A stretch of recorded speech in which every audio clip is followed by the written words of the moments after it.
بارہا بیان کی ہے، اس حدیث میں سامنے آتی ہے جو حضرت علی سے مروی ہے، حضرت ترمذی کی روایت ہے، فرماتے ہیں کہ حضور نے ایک دفعہ ارشاد فرمایا انہا ستکون فتنۃ، ان قریب ایک بہت بڑا فتنہ رونما ہوگا۔ اب حضور نے تو یہ خبر دے دی۔ حضرت علی فرماتے ہیں کہ میں نے سوال کیا مل مخرج منہا یا رسول اللہ، اے اللہ کے رسول اس سے نکلنے کا راستہ کون سا ہوگا؟ اب یہی وہ فرق نمایاں ہو جاتا ہے۔ میں یہ کہا کرتا ہوں کہ اگر ہم ہوتے تو ہم پوچھتے وہ کب ہوگا، کیوں ہوگا، کدھر سے آئے گا، کیسے آئے گا، کس صورت میں آئے گا، کچھ نہیں۔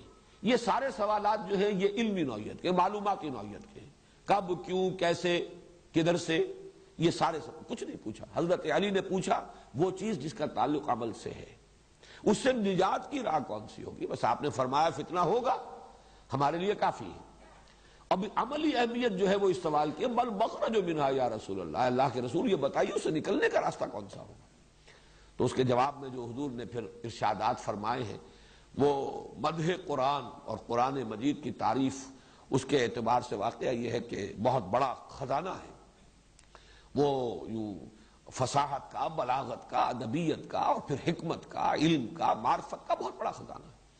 بہرحال یہاں صرف یہ نقطہ بیان کرنا تھا کہ اس سے معلوم ہوتا ہے کہ صحابہ نے بھی پوچھا نہیں ان کے بارے میں کہ یہ الفاظ کیا ہے۔ البتہ چوتھی چیز جو اسی سے متعلق پھر نتیجہ نکلا وہ یہ ہے کہ یقیناً یہ کوئی معروف اسلوب تھا عرب کا، ورنہ کوئی نہ کوئی سوال تو کرتے۔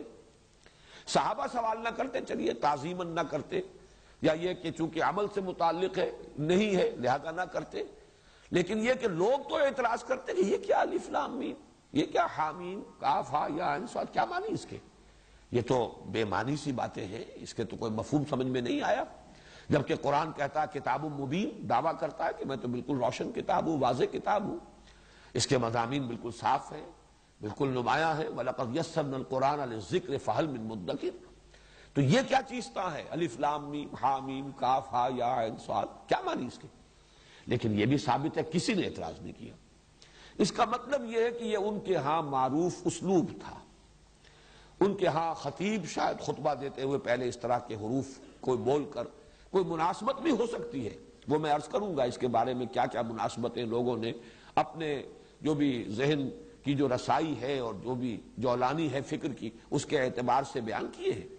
تو ہو سکتا ہے کہ اس زمانے میں یہ ایک معروف اسلوب ہو، اور اسی وجہ سے مشرکین نے، کفار نے، معاندین نے، دشمنوں نے کوئی اعتراض نہیں کیا۔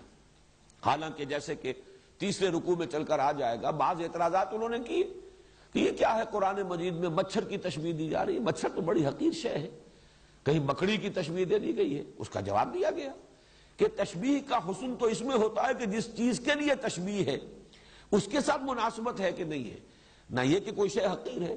کسی حقیر شے کی تشبیہ دینی ہے تو حقیر شے سے دی جائے گی تاکہ اس کا جو حقیر ہونا ہے وہ پوری طریقے سے مبرہن ہو جائے، یہ جواب دیا گیا۔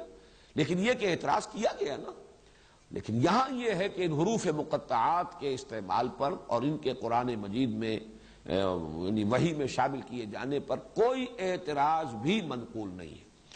یہ چار چیزیں تو ہیں متفق علیہ۔ باقی جو چیزیں ہیں کہ کیا کیا اس کے معانی اور مفاہیم کے بارے میں آراء ظاہر کی گئی ہیں، میں ان کو آپ کے سامنے رکھنے سے پہلے ذرا کچھ سٹیٹسٹکس ہیں، اعداد و شمار، یہ ذرا دلچسپ ہے۔ یہ تو میں نہیں کہتا کہ ان کے معانی اور مفاہیم پر ان سے کوئی روشنی پڑتی ہے، لیکن یہ ہے کہ یہ اگر سامنے ہو تو ہو سکتا ہے کہ یہ بھی ان چیزوں میں سے ہو حروف مقطعات جن کے حقائق شاید آئندہ چل کر روشن ہو جائیں۔ جیسے کہ وہ آیت مبارکہ میں نے تعارف قرآن کے ضمن میں بار بار پڑھی تھی، سنریہم آیاتنا فی الآفاق وفی انفسہم حتی یتبین لہم انہ الحق، ہم اس اپنی نشانیاں واضح کریں گے، کھولتے رہیں گے اور دکھاتے رہیں گے ان کو آفاق میں بھی انفس میں بھی، یہاں تک کہ یہ بات واضح ہو جائے گی، ان پر مبرہن ہو جائے گی کہ یہ قرآن حق ہے۔ تو ہو سکتا ہے کہ ان حروف کے حوالے سے بھی کوئی حقیقت بعد میں ایسی سامنے آ جائے جس سے قرآن مجید کی حقانیت جو ہے اور مبرہن ہو جائے، اس کا امکان موجود ہے۔